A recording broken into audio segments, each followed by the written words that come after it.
AITA for moving back to my hometown while pregnant after my husband blindsided me with divorce. Even though he says I'm keeping his baby from him, I, 28F, have been with my soon-to-be ex-husband Levi, 33M, for a decade and married to him for 5 years.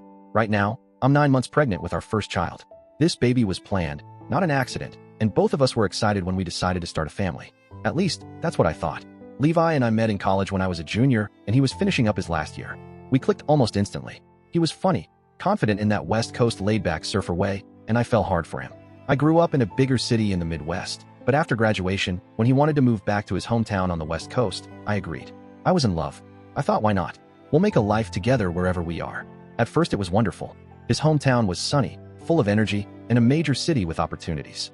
I found a good job in my field and eventually got promoted enough that I was making really good money. But even so, the cost of living was crushing. I could afford to live there, sure, but not comfortably on my own. That never mattered because I assumed Levi and I were building a future together, pooling resources, creating a family. We bought a house together about 3 years ago. The down payment actually came from me, money I had saved for years. But I didn't mind. It felt like our home, and I loved the idea of building equity instead of renting forever. We had plans, vacations, career moves, and then eventually, a baby. When I found out I was pregnant, Levi cried. He kissed my belly, held me, told me this was the happiest day of his life. I believed him. For months, we were planning nurseries, baby names, pediatricians. We went to birthing classes together. I thought we were happy. Everything fell apart just a few weeks ago. Out of nowhere, Levi sat me down and told me he was filing for divorce. I remember sitting on our couch in shock. I actually laughed at first because I thought he was joking. Then he said flat out, I love you, but I don't want to be tied down. I'm still young, and I need to live my life. This isn't what I want anymore. I couldn't even process it. I said, Levi, I'm due in a month. We planned this baby. He just looked at me and shrugged. I know, but I can't do this. I need freedom. There's no one else. I can't be stuck in a marriage right now. That last part was a lie, because I later found out he's already seeing someone. Maybe they didn't overlap, maybe they did, but either way, it was a betrayal on top of heartbreak. When I asked him what he expected me to do, where I would go, what I would do, he said I should move out. Move out of the house that I had put the down payment on, that we had made into a home together. I flat out refused. He packed a bag and went to stay with his friend Lewis instead. So here I am, hugely pregnant, in a house that suddenly feels like a stranger's. I started crunching numbers. Could I stay? Technically, yes. I make good money, but it would mean cutting everything else out of my life. No savings, no cushion for emergencies, no extras. It would be survival mode in one of the most expensive cities in the country, with no family nearby, no support network. I call my mom crying. My parents are divorced and can't stand each other, but the second they found out what Levi had done, they became united in one thing. They both loathe him. And for the first time in forever, they've actually been working together, for me. My dad helped me run the numbers. My mom started scouting places in my hometown. They told me I could transfer with my company, which has an office there, and keep my job. And then they went above and beyond. They found a rental house for me, a safe, nice place, and they insisted on paying for it. They told me to save my money for the baby and eventually buying my own place again. My mom even said that once she retires, which is soon, she'd be thrilled to watch the baby while I'm at work. My dad offered to cover my lawyer fees for the divorce. They both said, this is the right thing. You need a support system. You and the baby come first. So I made the decision. I moved back home. Leaving wasn't easy. I had friends in Levi's city, a routine, a home I had decorated and loved. But it felt empty without him.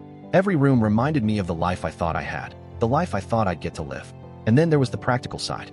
I kept telling myself, could I survive as a single mom there? Sure, but at what cost? What kind of life would my baby have?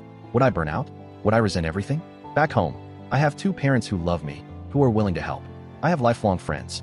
I have people who can pick me up when I'm too exhausted to go on.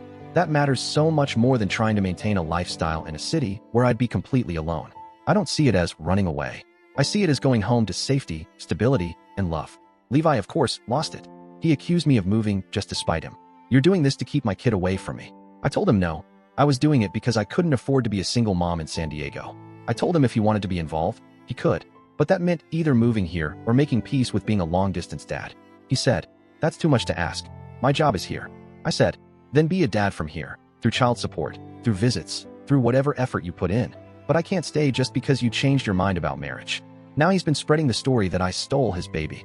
His family has been blowing up my phone with cruel messages, that I'm selfish, vindictive, that I tricked him into having a baby only to move away.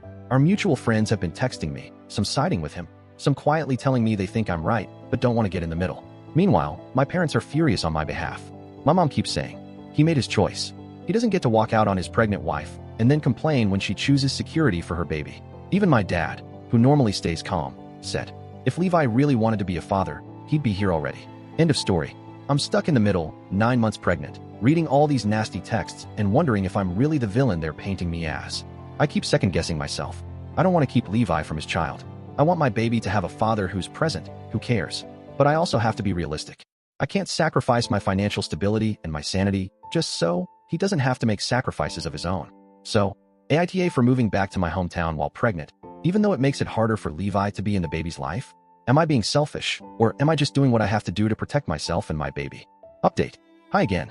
I didn't expect this post to blow up the way it did, but I wanted to thank everyone who commented and messaged me. I read through so many responses while rocking uncomfortably on the couch with swollen ankles, and honestly, it made me feel less alone. A lot has happened since I first posted, so here's where things stand. First, I had my baby, a healthy baby girl. Labor was long and exhausting, but my mom was by my side the entire time, and my dad even came to the hospital to meet her, a rare moment of civility between them. Holding her for the first time made everything crystal clear. Every decision I've made has been the right one. She's beautiful and worth every ounce of drama. Levi did not come for the birth. He texted me the day I went into labor asking if he should book a flight, and I told him I wasn't in a place to manage his travel plans while literally in the hospital.